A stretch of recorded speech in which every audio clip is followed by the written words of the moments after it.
നമസ്കാരം എല്ലാ പ്രേക്ഷകർക്കും വാർത്താമഴയിലേക്ക് സ്വാഗതം. ഞാൻ പ്രവിത ലക്ഷ്മി. വിശദമായ വാർത്തകളിലേക്ക്. സർക്കാർ ഓഫീസിൽ രാത്രി അനധികൃത താമസം. എറണാകുളം ജില്ലാ വ്യവസായ കേന്ദ്രത്തിലാണ് ഡ്രൈവറുടെ അനധികൃത താമസം.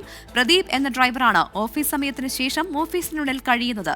സർക്കാർ കടുത്ത സാമ്പത്തിക പ്രതിസന്ധിയിൽ കഴിയുമ്പോഴാണ് ഓഫീസിനുള്ളിൽ AC ഇട്ട് ഉദ്യോഗസ്ഥന്റെ അനധികൃത താമസം.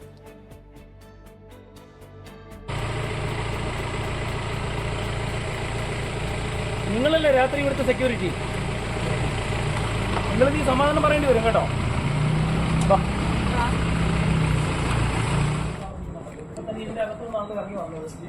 വ്യവസായ കേന്ദ്രങ്ങളിലേക്ക് പ്രതിഷേധവുമായി യൂത്ത് കോൺഗ്രസ് പ്രവർത്തകർ. സർക്കാർ ഓഫീസിൽ താമസിക്കുന്നുണ്ടെന്ന് ഇങ്ങനെ പറഞ്ഞിരുന്നു.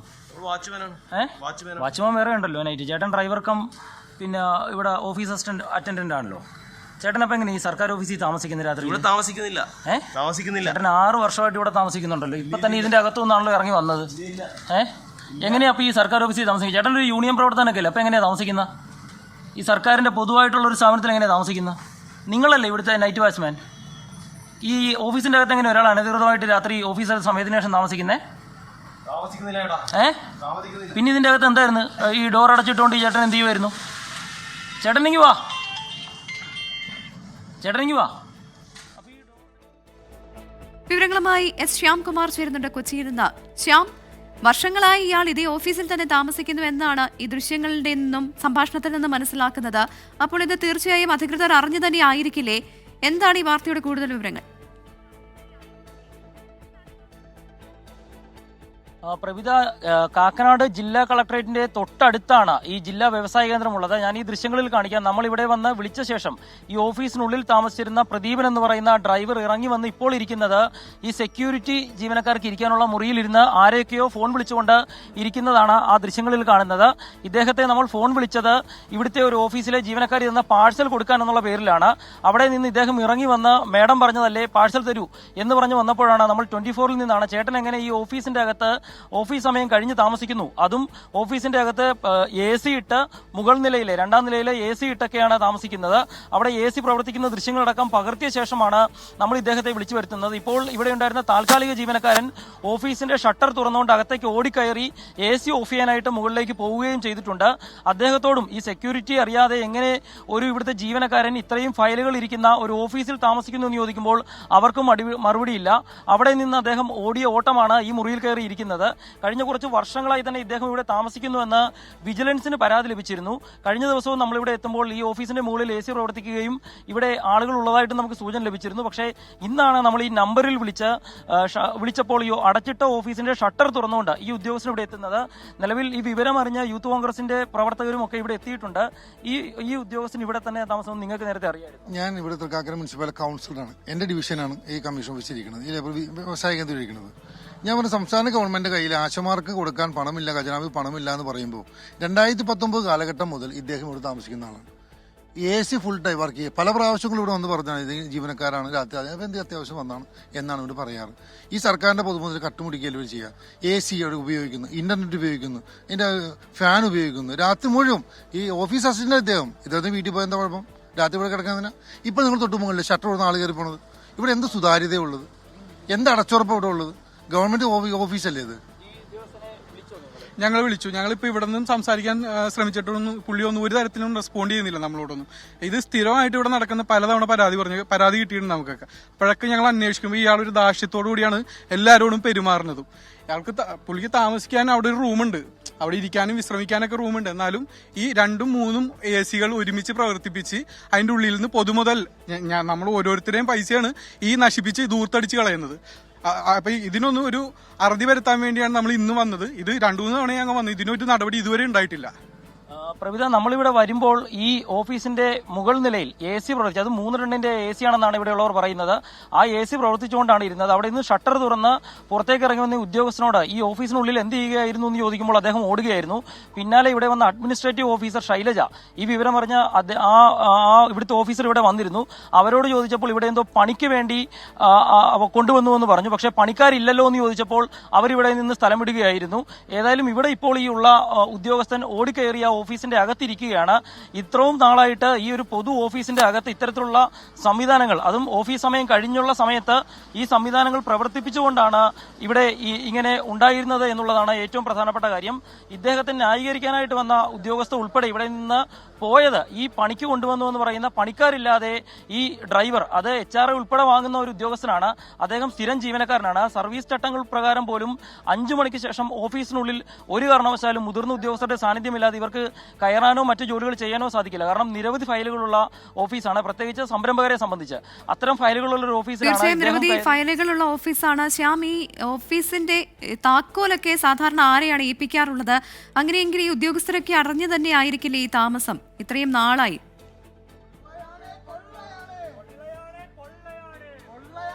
പ്രവിത, ഇവിടെ ഈ ഒരു നൈറ്റ് വാച്ച്മാൻ, താൽക്കാലിക നൈറ്റ് വാച്ച്മാൻ ഉണ്ട്. അയാൾക്ക് പോലും ഓഫീസ് പൂട്ടിക്കഴിഞ്ഞാൽ ആ ഓഫീസിന്റെ അകത്ത് കയറേണ്ട ആവശ്യമില്ല. കാരണം പുറത്തിരിക്കേണ്ട ആവശ്യം മാത്രമാണുള്ളത്. പക്ഷേ അതില്ലാതെ ഈ ഡ്രൈവറെയും വിളിച്ചുകൊണ്ട് ഈ ഓഫീസിന്റെ അകത്ത് AC ഇട്ട് കിടക്കുന്ന ഒരു സ്ഥിതിയാണ് ഉള്ളത്. നമ്മൾ വിളിക്കുമ്പോൾ ഇവർ രണ്ടുപേരും കൂടിയാണ് അതിന്റെ അകത്തുനിന്ന് ഒന്നിനു പുറകെ ഒന്നായി പുറത്തേക്ക് ഇറങ്ങി വരുന്നത്. അപ്പോഴാണ് നമ്മൾ ചോദിക്കുന്നത്, ഇത് നമ്മൾക്ക് ഇങ്ങനെ ഒരു വിവരം ലഭിച്ചിരുന്നു, നമ്മൾ 24 ചാനലിൽ നിന്നാണ്, നിങ്ങൾക്ക് എങ്ങനെയാണ് ഈ സർക്കാർ ഓഫീസിനുള്ളിൽ ഓഫീസ് സമയത്തിന് ശേഷം കിടക്കാൻ സാധിക്കുന്നതെന്ന് ചോദിക്കുമ്പോഴാണ് അദ്ദേഹം ഓടുകയാണ്. അദ്ദേഹം ഒരു മറുപടി പോലും പറയാതെ ഓടിക്കയറി ഇരിക്കുകയാണ് അവിടെ ചെയ്യുന്നത്. അങ്ങനെ വർഷങ്ങളായി വാടക കൊടുക്കാതെ സർക്കാരിന്റെ പൊതുമുതലിൽ നിന്നുള്ള പണം ഉപയോഗിച്ച് AC മറ്റുമിട്ട് സുഖിച്ചു കഴിയുന്ന ഒരു ഉദ്യോഗസ്ഥനെയാണ് നമ്മൾ കാണുന്നത്. ഇപ്പോഴും അദ്ദേഹം ആ ഓഫീസിനുള്ളിൽ കയറി ഇരിക്കുന്ന ഒരു കാഴ്ചയാണുള്ളത്. ഇത്രയും വലിയൊരു ഓഫീസിൽ ഒരു സർക്കാർ ജീവനക്കാരൻ ഓഫീസ് സമയത്തിന് ശേഷം വന്ന് രാത്രി എങ്ങനെ കിടക്കുന്നു എന്നുള്ളത് ഒരു പ്രധാനപ്പെട്ട കാര്യമാണ്. കാരണം സർക്കാർ ശമ്പളം നൽകി മാസം കൃത്യമായി ശമ്പളം മേടിക്കുന്ന ഇവരൊക്കെയാണ് ഈ ഒരു ഓഫീസ് സംവിധാനത്തെ ദുരുപയോഗം ചെയ്യുന്നത്. അത് ഇവിടെ വന്ന അഡ്മിനിസ്ട്രേറ്റീവ് ഓഫീസറോട് നമ്മൾ ചോദിച്ചപ്പോൾ അവരും പറയുന്നുണ്ട് ഓഫീസിനുള്ളിൽ കിടക്കാൻ അനുമതിയില്ല. 2022 അവർ ഇവിടെ വന്ന ശേഷം ഇദ്ദേഹം, ഈ പ്രദീപ് എന്ന് പറയുന്നയാൾ ഇവിടെ തന്നെ ഉണ്ടായിരുന്നു എന്ന് അവർ പറഞ്ഞിട്ട് അവരിവിടെ നിന്ന് വളരെ വേഗത്തിൽ കയറി പോവുകയും ചെയ്തിട്ടുണ്ട്.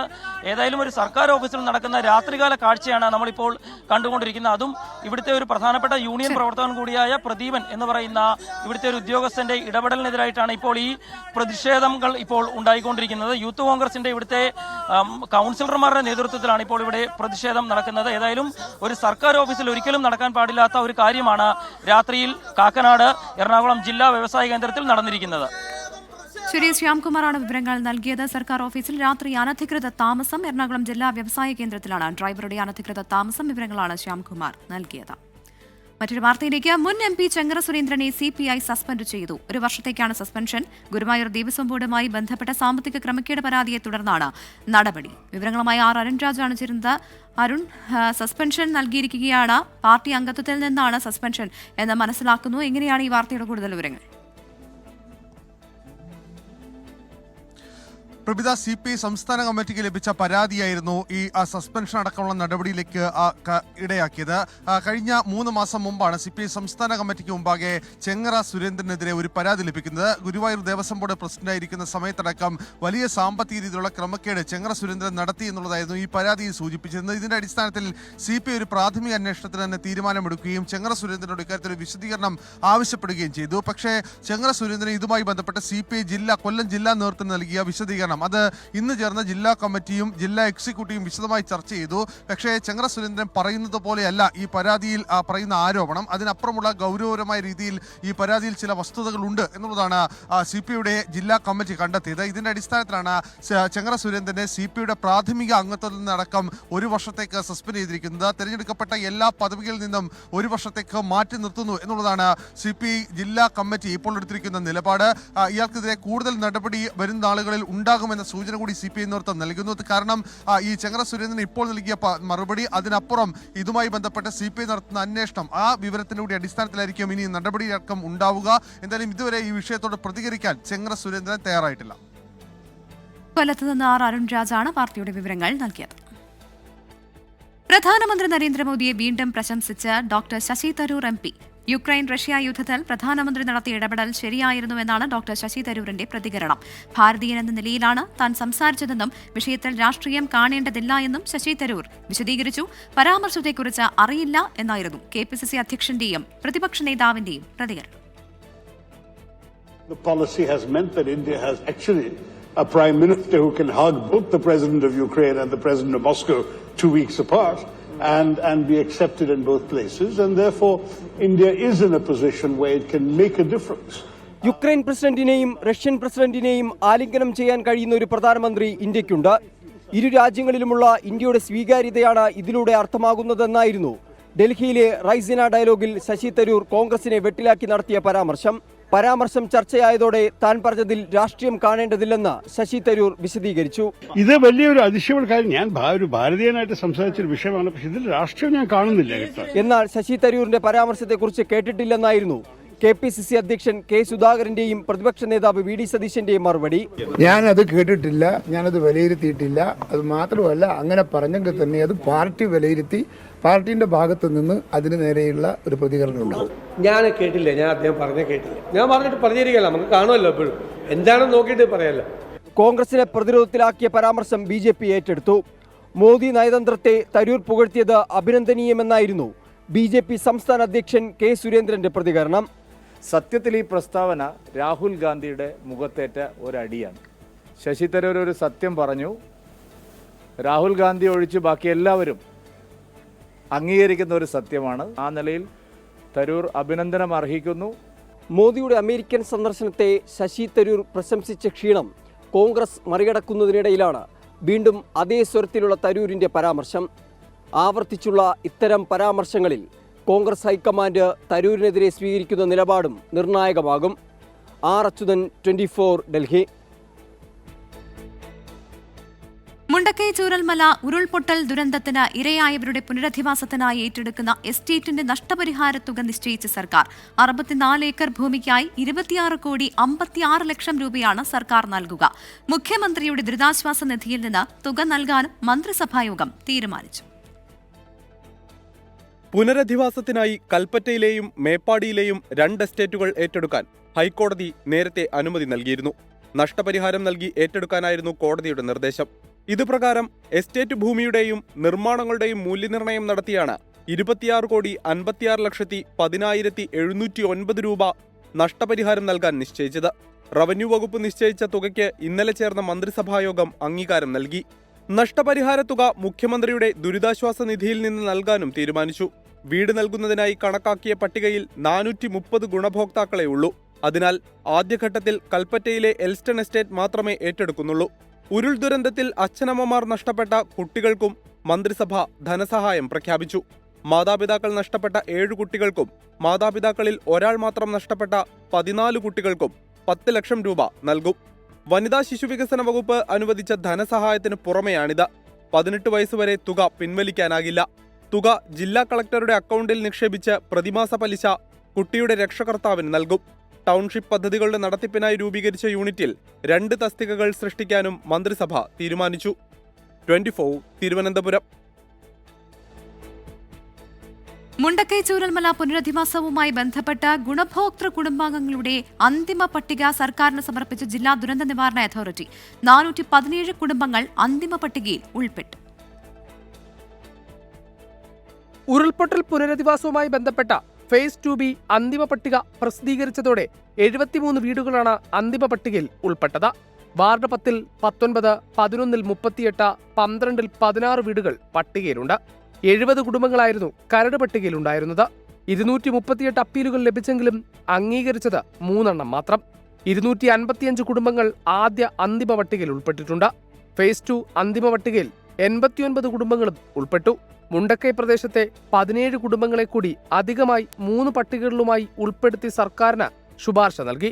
പട്ടികയുമായി ബന്ധപ്പെട്ട 100-ലധികം അപ്പീലുകളും സർക്കാർ പരിശോധനയ്ക്ക് വിട്ടു. പടവെട്ടിക്കുന്നും റാട്ടപ്പാടിയും അട്ടമലയും പട്ടികയിലില്ല. ഈ പ്രദേശങ്ങൾ പട്ടികയിൽ ഉൾപ്പെടുത്താൻ സർക്കാർ ഉത്തരവ് ഭേദഗതി ചെയ്യേണ്ടി വരുമെന്നാണ് ജില്ലാ പഞ്ചായത്ത് പ്രസിഡന്റ് സംഷാദ് മരക്കാരും മേപ്പാടി പഞ്ചായത്ത് ഭരണസമിതിയും വിശദീകരിക്കുന്നത്. ആശാപ്രവർത്തകയായ ഷൈജ അന്തിമ ലിസ്റ്റിലുണ്ട്. മാതാപിതാക്കളും സഹോദരനും മരിച്ച ശില്പയും പട്ടികയിൽ ഉൾപ്പെട്ടു. പട്ടിക പരിശോധിച്ച ശേഷം തുടർ നടപടികളിലേക്ക് കടക്കുമെന്നാണ് ആക്ഷൻ കൗൺസിലുകളുടെ നിലപാട്. 24 വയനാട്. മറ്റൊരു വാർത്തയിലേക്ക്. അസുഖബാധിതയായ വയോധികയെ മക്കൾ ഉപേക്ഷിച്ചതായി പരാതി. വടക്കാഞ്ചേരി കൊടുമ്പിൽ താമസിക്കുന്ന 68 വയസ്സുള്ള കാളിയെ മക്കൾ ഉപേക്ഷിക്കുകയായിരുന്നു. കട്ടലിൽ മലവിസർജനം നടത്തിയെന്ന് പറഞ്ഞാണ് മകൾ രജനി കാളിയെ മർദ്ദിക്കുകയും ചെയ്തത്. ഭക്ഷണം കിട്ടാതെ ഇവർ റോഡിലേക്ക് നിരങ്ങി ഇഴഞ്ഞു വന്നപ്പോഴാണ് നാട്ടുകാർ വിവരമറിയുന്നത്. രജനിയെ കൂടാതെ രാജൻ എന്ന മകനും കാളിക്കുണ്ട്.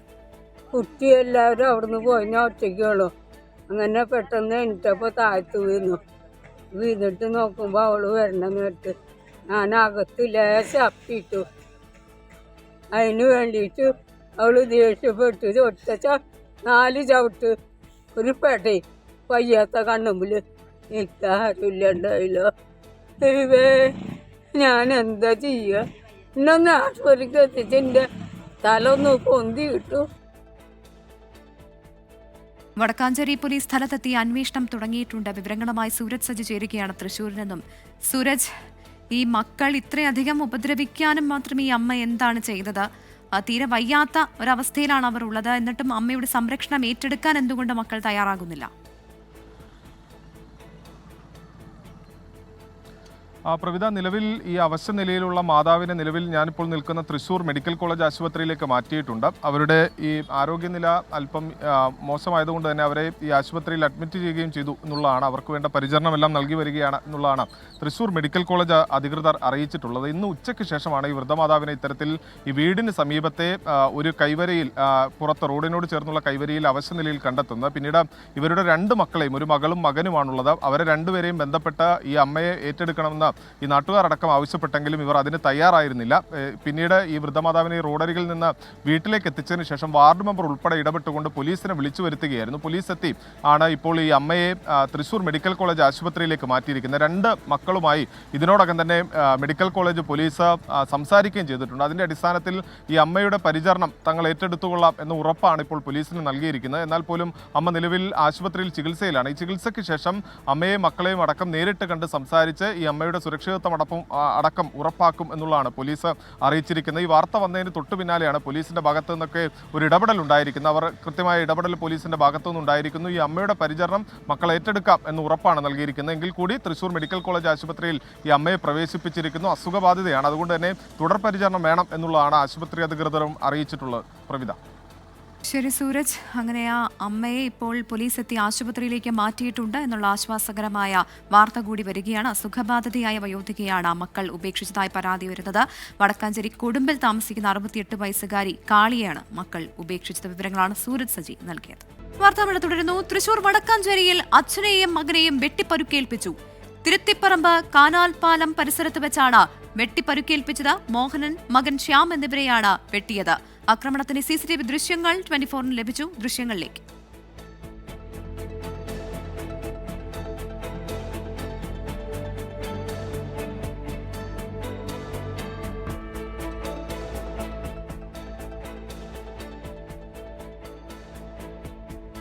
സൂരജ് സജി ചേരുന്നുണ്ട് തൃശ്ശൂരിൽ നിന്ന് വിവരങ്ങളുമായി. സൂരജ്, എന്താണ് സംഭവിച്ചത്?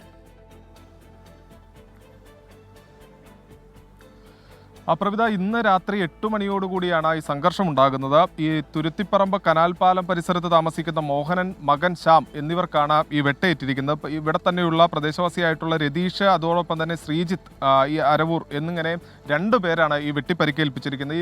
ഈ രതീഷിനെ സംബന്ധിച്ച്, അതായത് വെട്ടിയ രതീഷിനെ സംബന്ധിച്ച് രതീഷിനെതിരെ നിരവധി കേസുകളിൽ പ്രതിയാണ് രതീഷ് എന്നുള്ളതാണ് പറയുന്നത്. കാപ്പ അടക്കം ചുമത്തുന്നത് പോലീസിന്റെ പരിഗണനയിലാണ്. അതിനിടയിലാണ് ഈ രതീഷ് ഇന്ന് മോഹന്റെ വീട്ടിലെത്തുകയും അവിടെ എത്തി തർക്കമുണ്ടാവുകയും ഈ കയ്യിൽ കരുതിയ വടിവാൾ ഉപയോഗിച്ച് ഈ മോഹനെയും അതുപോലെ തന്നെ മകൻ ശ്യാമിനെയും വെട്ടിയതെന്നുള്ളതാണ് പറയുന്നത്. ഇതിൽ മോഹന്റെ പുറത്തടക്കം പരിക്കേറ്റിട്ടുണ്ട്, മകനും പരിക്കേറ്റിട്ടുണ്ട്. 2 പേരും ഞാനിപ്പോൾ നിൽക്കുന്ന തൃശ്ശൂർ മെഡിക്കൽ കോളേജ് ആശുപത്രിയിൽ അതീവ തീവ്രപരിചരണ വിഭാഗത്തിൽ കഴിയുകയാണ്. നിലവിൽ അവരുടെ ആശുപത്രി അധികൃതർ അവരെ ചികിത്സിച്ചു വരികയാണ്. നേരത്തെയും കൃത്യമായ ക്രിമിനൽ പശ്ചാത്തലമുള്ള ആളാണ് ഈ രതീഷ് എന്നുള്ളതാണ് പറയുന്നത്. പക്ഷേ പോലീസിന്റെ ഭാഗത്തു നിന്നടക്കം ഈ കാപ്പ ചുമത്തുന്ന അടക്കമുള്ള കാര്യങ്ങൾ പോലീസിന്റെ പരിഗണനയിലായിരുന്നു. ഇതിനിടയിലാണ് വീണ്ടും ഇന്ന് ഇത്തരത്തിൽ രാത്രി 8 മണിയോടുകൂടി മോഹന്റെ വീട്ടിലെത്തുകയും വാക്കുതർക്കത്തിൽ ഏർപ്പെടുകയും അതിനുശേഷം ഈ വെട്ടിപ്പരിക്കേൽപ്പിക്കുകയും ചെയ്യുന്ന സംഭവം ഉണ്ടായെന്നുള്ളതാണ് പറയുന്നത്. അതിന്റെ CCTV ദൃശ്യങ്ങളാണ് ഇപ്പോൾ നമ്മൾ പുറത്തുവിട്ടിരിക്കുന്ന. പ്രവിധ. ശരി, തൃശ്ശൂരിൽ നിന്ന് സൂരജ് സജിയാണ് വിവരങ്ങൾ നൽകിയത്. വടക്കാഞ്ചേരിയിൽ അച്ഛനെയും മകനെയും വെട്ടിപ്പരുക്കേൽപ്പിച്ചു. അതിന്റെ CCTV സഹിതമാണ് ഇപ്പോൾ 24 വാർത്ത നൽകിയത്. സർക്കാർ ഓഫീസിൽ രാത്രി അനധികൃത താമസം. എറണാകുളം ജില്ലാ വ്യവസായ കേന്ദ്രത്തിലാണ് ഡ്രൈവറുടെ അനധികൃത താമസം. ഇപ്പോൾ സ്ഥലത്ത് പോലീസ് പരിശോധന നടത്തുകയാണ്. വിവരങ്ങളുമായി ശ്യാംകുമാർ ചേരുന്നുണ്ട്. ശ്യാം, പരാതിയുടെ അടിസ്ഥാനത്തിലാണോ ഇപ്പോൾ പോലീസ് എത്തി പരിശോധന നടത്തുന്നത്? പ്രവിധ, ഇപ്പോഴാണ് തൃക്കാക്കരയിലെ സ്റ്റേഷനിലെ പോലീസ് ഉദ്യോഗസ്ഥർ നേതൃത്വത്തിൽ എത്തിയത്. ഇവിടെ നമ്മൾ വരുമ്പോൾ ഈ ഓഫീസിനുള്ളിൽ അനധികൃതമായി ഉണ്ടായിരുന്ന ഉദ്യോഗസ്ഥൻ പ്രദീപൻ എന്ന് പറയുന്ന ഉദ്യോഗസ്ഥനാണ്, ഇവിടുത്തെ ഡ്രൈവറാണ് ഇദ്ദേഹം. ഈ ഉദ്യോഗസ്ഥൻ ഉൾപ്പെടെയാണ് ഇപ്പോൾ പുറത്തിറങ്ങി വന്നത്. നേരത്തെ ഈ വാച്ചറിൻ്റെ അടുക്കൽ ഉദ്യോഗസ്ഥർ ചോദിക്കുന്നുണ്ടായിരുന്നു, പോലീസുകാർ ചോദിക്കുന്നുണ്ടായിരുന്നു എങ്ങനെയാണ് ഈ ഓഫീസിൻ്റെ അകത്ത് AC ഉൾപ്പെടെ ഇട്ടതെന്ന്. അതിന് മതിയായ ഒരു മറുപടി നൽകാൻ അവർക്ക് സാധിച്ചിട്ടില്ല. പോലീസുകാരും ഈ ഡ്രൈവറോട് ചോദിച്ചിട്ടുണ്ട്, ഈ ഓഫീസിനുള്ളിൽ താമസിക്കാൻ നിയമപ്രകാരം കേരളത്തിൽ ഒരു വ്യവസായ കേന്ദ്രത്തിലും ഡ്രൈവർ രാത്രികാലങ്ങളിൽ താമസിക്കാറില്ല. അപ്പോൾ ഈ ഓഫീസിൻ്റെ അകത്ത് എങ്ങനെ കയറി താമസിച്ചു എന്ന് ചോദിക്കുമ്പോഴും അദ്ദേഹത്തിന് അതിന് മറുപടിയില്ല. അദ്ദേഹം ഇവിടെ വന്ന കോൺഗ്രസിൻ്റെ ഉൾപ്പെടെ കൗൺസിലർമാരെ ഉൾപ്പെടെ പേര് വിളിച്ച് അവരെ സമാധാനിപ്പിക്കാൻ ശ്രമിക്കുന്ന ഒരു ദൃശ്യമാണ് നമുക്ക് കാണാൻ സാധിക്കുന്നത്. ഇപ്പോഴും ഈ ദൃശ്യങ്ങളിൽ കാണുന്നത്, ഇവിടെ നേരത്തെ നമ്മളിവിടെ കാണുമ്പോൾ ഇദ്ദേഹം ഇവിടെ നിന്നാണ് ഇറങ്ങി ഓടി ഇതിൻ്റെ തൊട്ടടുത്ത കെട്ടിടത്തിലേക്ക് കയറുന്നത് നമ്മൾ കണ്ടത്. അവിടെ നിന്നാണ് ഇപ്പോൾ ഇങ്ങോട്ട് ഇവിടുത്തെ സ്ഥലം കൗൺസിലർ ഉൾപ്പെടെ വിളിച്ചുകൊണ്ട് പോകുന്നത്. സർക്കാർ ഓഫീസിനുള്ളിൽ അനധികൃതമായി താമസിക്കുന്നു എന്ന് മാത്രമല്ല, ഓഫീസറുടെ അനുമതിയില്ലാതെ ഇവിടെ വന്ന അഡ്മിനിസ്ട്രേറ്റീവ് ഓഫീസർ ഉൾപ്പെടെ പറയുന്നത് അതിന് സമ്മതിച്ചിട്ടില്ല എന്നുള്ളതാണ് പറയുന്നത്. അഡ്മിനിസ്ട്രേറ്റീവ് ഓഫീസറുടെ ഉൾപ്പെടെ അനുമതിയില്ലാതെ ഇവിടെ ഇതിൻ്റെ അകത്ത് താമസിക്കുകയും ആ AC ഉൾപ്പെടെ സംവിധാനങ്ങൾ പ്രവർത്തിപ്പിച്ചുകൊണ്ടുമാണ് ഇതിൻ്റെ അകത്ത് ഉണ്ടായിരുന്നത്. ഏതായാലും ഈ സംവിധാനത്തിലാണ് ഇപ്പോൾ പോലീസ് ഉൾപ്പെടെ ഇവിടെ എത്തിയിരിക്കുന്നത്. ശരി, ശ്യാംകുമാറാണ് വിവരങ്ങൾ നൽകിയത്. സർക്കാർ ഓഫീസിൽ രാത്രിയിൽ അനധികൃത താമസം.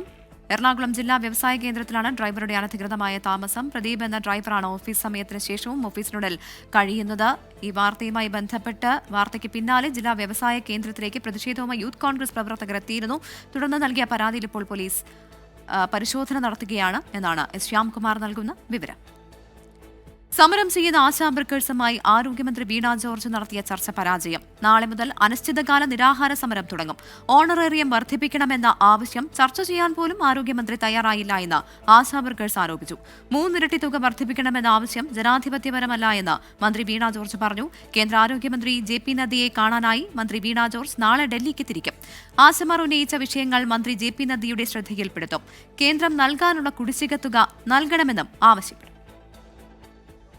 NHM director doctor Vinoy Goyal IASന്റെ നേതൃത്വത്തിലായിരുന്നു ആദ്യ ചർച്ച. ഇത് പരാജയപ്പെട്ടതോടെ ആരോഗ്യമന്ത്രി വീണ ജോർജ് ചർച്ചയ്ക്ക് വിളിച്ചു. 2 സ്ഥലങ്ങളിലും ഓണറേറിയം വർധനയോ വിരമിക്കൽ ആനുകൂല്യങ്ങൾ ഉയർത്തുന്നതോ ചർച്ച ചെയ്യാൻ പോലും തയ്യാറായില്ല. പകരം ആരോഗ്യമന്ത്രി ഉപദേശങ്ങളാണ് നൽകിയതെന്ന് സമരക്കാർ. സർക്കാരിന്റെ സാമ്പത്തിക പാത്രത്തെക്കുറിച്ച് മറ്റുള്ളവർക്ക് കൊടുത്ത കാര്യമൊന്നും നമ്മൾ ചോദിച്ചിട്ടൊന്നും അതിനകത്തൊരു മറുപടിയില്ല. മറിച്ച് സാമ്പത്തിക പ്രതിസന്ധി അത് ആശമാർ മനസ്സിലാക്കണം എന്ന കാര്യം മാത്രമേ ഉള്ളൂ. ശമ്പളം കൂട്ടില്ല എന്ന നിലപാട് സംസ്ഥാനത്തിനില്ല. എന്നാൽ 3 ഇരട്ടി ശമ്പള വർധനവ് ആവശ്യപ്പെടുന്നത് ജനാധിപത്യപരമല്ല. കേന്ദ്ര ആരോഗ്യമന്ത്രിയെ കണ്ട് ആശമാരുടെ ആവശ്യങ്ങൾ ഉന്നയിക്കുമെന്നും വീണ ജോർജ്. ഇപ്പോൾ അത് 3 ഇരട്ടിയായിട്ട് വർദ്ധിപ്പിക്കണമെന്ന് പറയുമ്പോൾ നമുക്കൊരു ജനാധിപത്യപരമായിട്ടുള്ള നിലയിൽ അതിനെ സമീപിക്കണം. അത് സംബന്ധിച്ച് ഗൈഡ് ലൈനിൽ മോഡിഫിക്കേഷൻ വരുത്തുകയും ചെയ്യണമെന്നുള്ള കാര്യം കേന്ദ്ര സർക്കാരിനോട് ആവശ്യപ്പെടും. കേന്ദ്ര ആരോഗ്യമന്ത്രിയെ ഈ ആഴ്ച തന്നെ ഞാൻ പോയി കണ്ട് ഈ കാര്യങ്ങൾ ആവശ്യപ്പെടുന്നതാണ്. സന്നദ്ധ പ്രവർത്തകർ എന്ന നിർവചനം മാറ്റണമെന്നതടക്കം കേന്ദ്രത്തോട് ആവശ്യപ്പെടുമെന്നും ആരോഗ്യമന്ത്രി അറിയിച്ചു. ചർച്ച പരാജയപ്പെട്ടതോടെ ആശാ വർക്കേഴ്സ് റോഡ് ഉപരോധിച്ചു.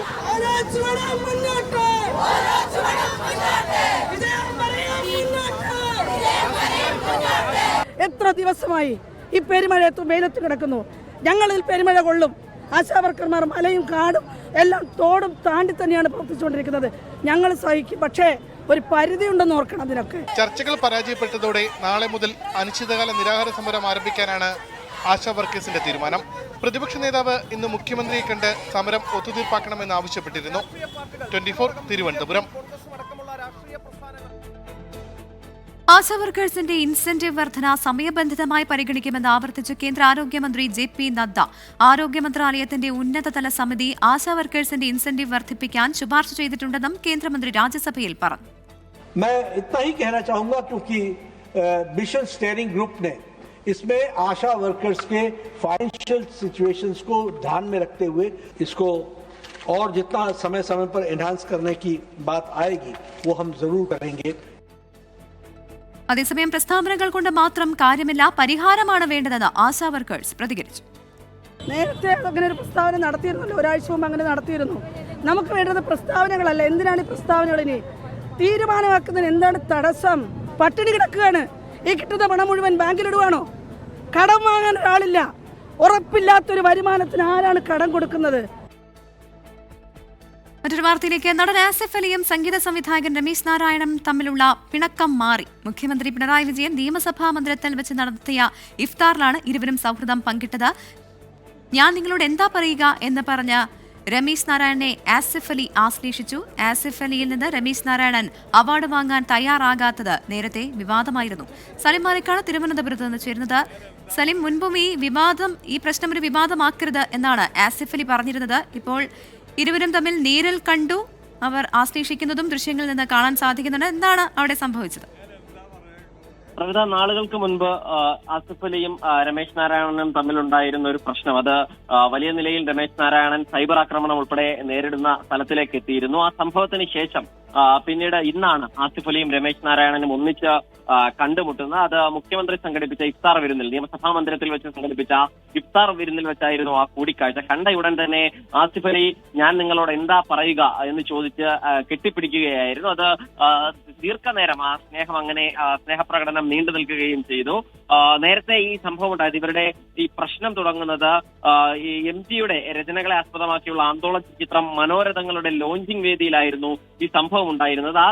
അതിലെ ഒരു ആന്തോളജിയിലെ ഒരു ചിത്രത്തിന് സംഗീതം പകർന്ന രമേശ് നാരായണന് മൊമെന്റോ കൊടുക്കാൻ സദസ്സിലുണ്ടായിരുന്ന ആസിഫ് അലിയെ അന്ന് വിളിച്ചു. പക്ഷേ അത് ആസിഫ് അലിയിൽ നിന്നും സ്വീകരിക്കാൻ രമേശ് നാരായണൻ വിസമ്മതിക്കുകയായിരുന്നു. പിന്നീട് സംവിധായകൻ ജയരാജിൽ നിന്നാണ് ഇത് കൈപ്പറ്റിയത്. അതിന് പിന്നാലെ വലിയ വിമർശനം ഉണ്ടാവുകയും അന്ന് തന്നെ ആസിഫ് അലി അത്തരത്തിലൊരു വിവാദത്തിലേക്ക് പോകരുത് എന്നും തനിക്ക് അങ്ങനെ വേദനയുണ്ടായ സംഭവമല്ല അത് എന്നും വ്യക്തമാക്കിയിരുന്നു. പക്ഷേ എങ്കിലും ആ സൈബർ ആക്രമണം രമേശ് നാരായണനെ ഏറെക്കാലം സൈബർ ആക്രമണം നേരിടേണ്ടി വന്നു. അതിന് പിന്നാലെയാണ് ഇന്നിപ്പോൾ ആ തർക്കം അത് നേരിൽ അവസാനിച്ചിരിക്കുന്നത്. പ്രവിധ. ശരി, സലിം മാലിക്കാണ് വിവരങ്ങൾ നൽകിയത്. അങ്ങനെ നാളുകൾ നീണ്ട പ്രശ്നത്തിനാണ് ഒരു മഞ്ഞുരുക്കം ഉണ്ടായിരിക്കുന്നത്. ആസിഫ് അലിയും ഒപ്പം തന്നെ സംഗീതജ്ഞൻ രമേശ് നാരായണനും നേരിൽ കണ്ട് ആശ്ലേഷിച്ചു. മുൻപ് ആസിഫ് അലിയിൽ നിന്ന് അവാർഡ് സ്വീകരിക്കാതെ ഇരുന്ന രമേശ് നാരായണനെ വലിയ രീതിയിൽ സൈബർ ആക്രമണം ഉൾപ്പെടെ ഉണ്ടായിരുന്നു. വലിയ വിവാദങ്ങൾക്കും ഇത് കാരണമായിരുന്നു. മറ്റൊരു വാർത്തയിലേക്ക്. കോഴിക്കോട് ഈങ്ങാപ്പുഴയിലെ ഷിബിലയുടെ കൊലപാതകം ആസൂത്രിതം. ഭർത്താവായ പ്രതി യാസിർ എത്തിയത് ബാഗിൽ കത്തിയുമായെന്ന് ദൃക്സാക്ഷി 24-നോട് പറഞ്ഞു. കൊല്ലപ്പെട്ട ഷിബിലയുടെ മൃതദേഹം കരികുളം ജുമാ മസ്ജിദിൽ ഖബറടക്കി.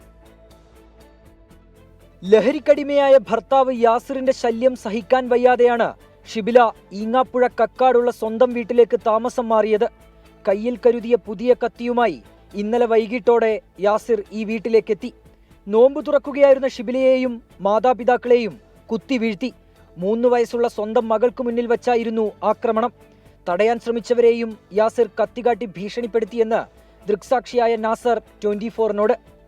ഞാനിവിടെ വരുമ്പോൾ അവന് അവളെ പരിക്കേൽപ്പിച്ചിട്ട് കുഞ്ഞി എന്ന് പറഞ്ഞ വ്യക്തിനെയും പരിക്കേൽപ്പിച്ച് കത്തി വീശി വരികയായിരുന്നു. അപ്പോൾ ഞാൻ പെട്ടെന്ന് അടുത്തപ്പോൾ എൻ്റെ നേരെയും കത്തി വീശി. അപ്പോൾ ഈ ചെറിയ സൈക്കിൾ ഇവിടെ ആയിരുന്നു ഉണ്ടായിരുന്നത്. അപ്പോൾ ഞാൻ ആ സൈക്കിൾ എടുത്ത് വീശുകയും ചെയ്തു. അവൻ ആ കാറിലേക്ക് കയറിപ്പോയി.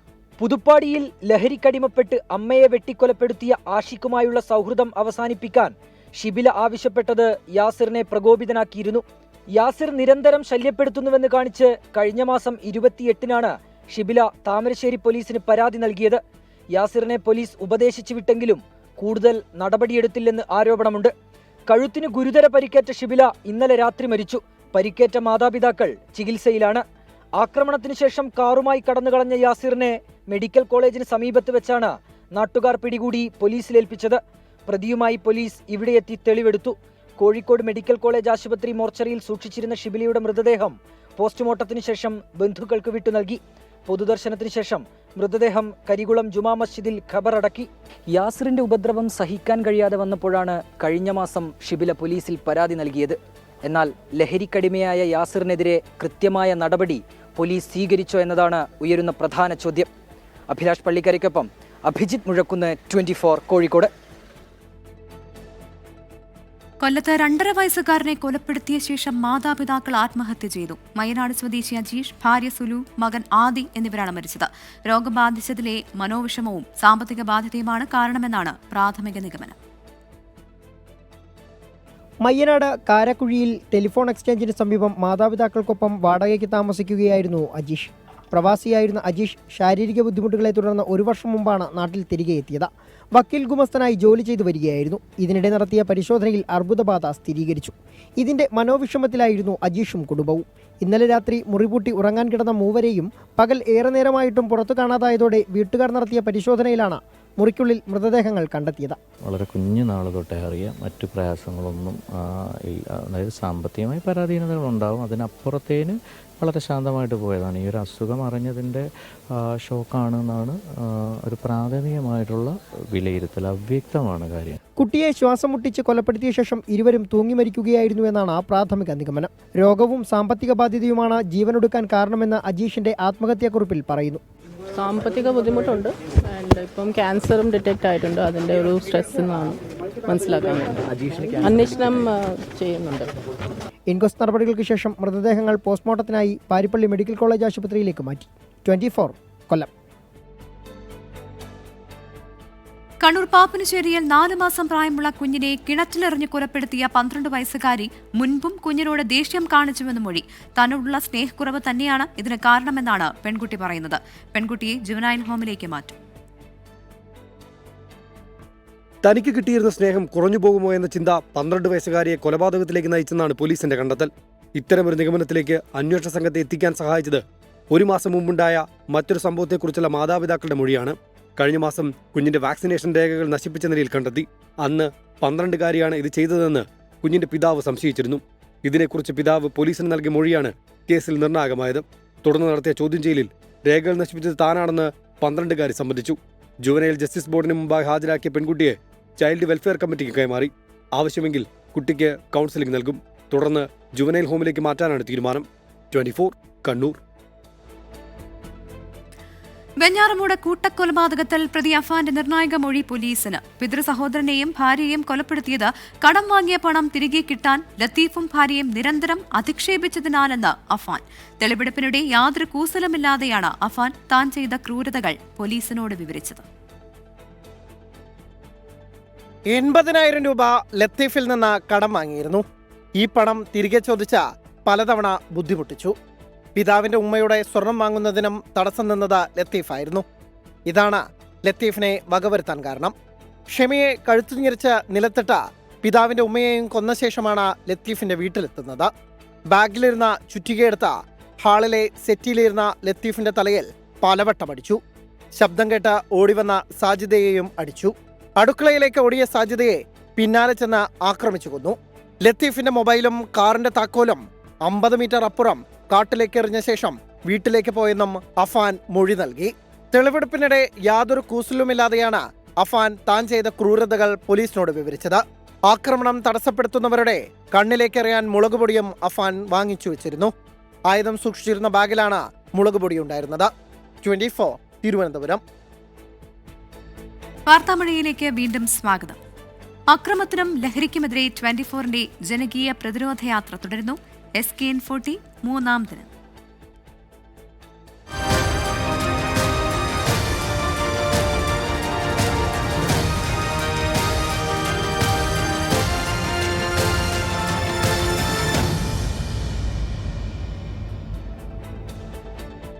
ലഹരിക്കെതിരായ സന്ദേശമുയർത്തി 24 chief editor R Sreekandan Nair നടത്തുന്ന കേരള യാത്രയ്ക്ക് പുനലൂർ SN കോളേജിൽ ആവേശോജ്വല സ്വീകരണം. ലഹരിക്കെതിരായ പോരാട്ടത്തിലാണ് SN ട്രസ്റ്റിന്റെ കലാലയങ്ങളെന്ന് SN trust treasurer doctor G Jayadevan പറഞ്ഞു. യുവതലമുറയെ കാർന്നു തിന്നുന്ന ലഹരി തുടച്ചു നീക്കാനാണ് 24ന്റെ ശ്രമമെന്ന് 24 chief editor R Sreekandan Nair പറഞ്ഞു. അരനൂറ്റാണ്ട് മുൻപത്തെ കലാലയ ഓർമ്മകളുമായാണ് 24 chief editor R Sreekandan Nair Punalur SN കോളേജിലെത്തിയത്.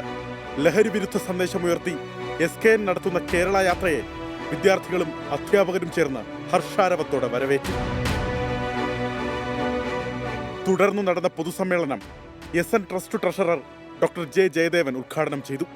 SN ട്രസ്റ്റിന്റെ ക്യാമ്പസുകളിൽ നിന്ന് ലഹരി തുടച്ചു നീക്കാൻ ഇടപെടൽ നടത്തുമെന്ന് ഡോക്ടർ G ജയദേവൻ. മാധ്യമധർമ്മം എന്താണ് എന്ന് അറിഞ്ഞുകൊണ്ട് പ്രവർത്തിക്കുന്ന ഈ ജാഥ, ഈ പ്രചരണ ജാഥ, അത് എന്നും ഈ സമൂഹത്തിന് നൽകിയ ഒരു വലിയ വിലപ്പെട്ട സംഭാവനയായിട്ട് ഈ ജനത കണക്കാക്കും.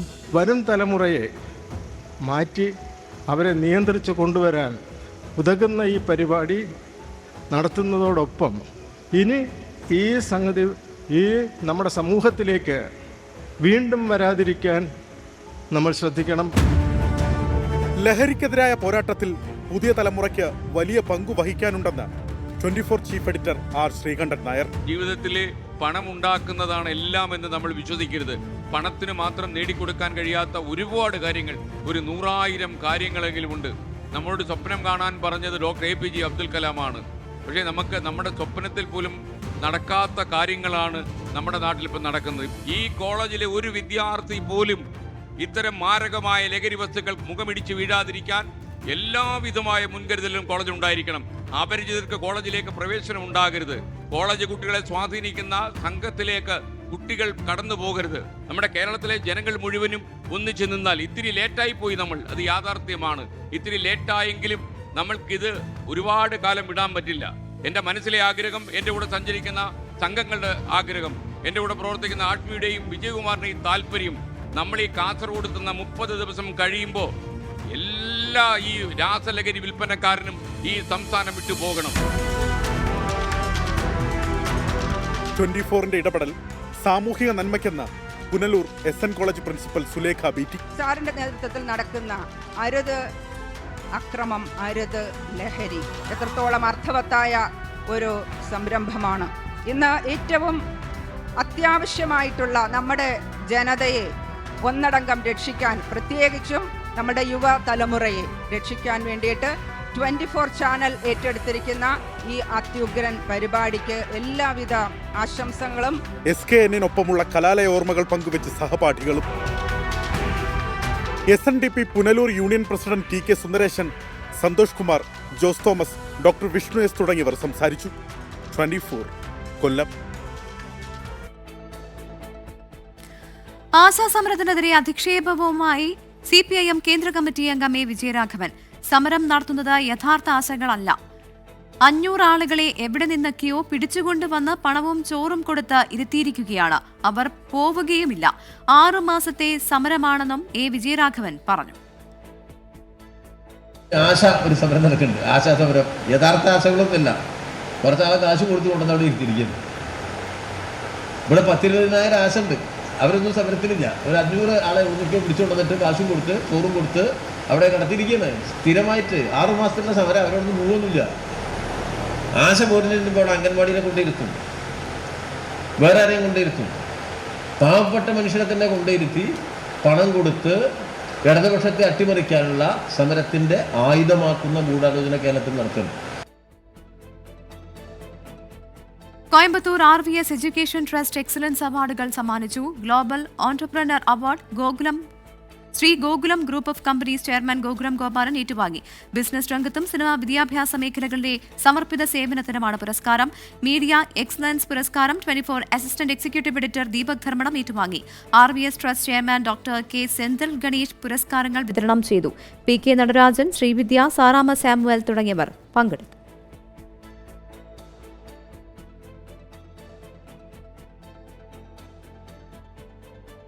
കാലാവസ്ഥ.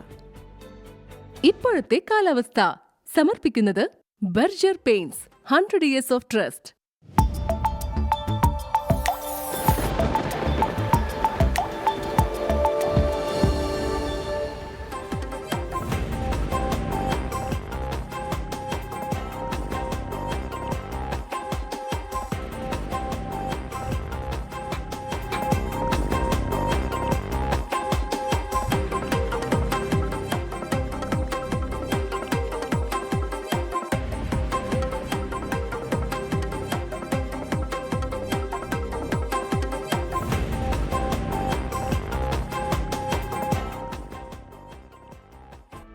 വാർത്താമഴ പൂർണ്ണമാകുന്നു.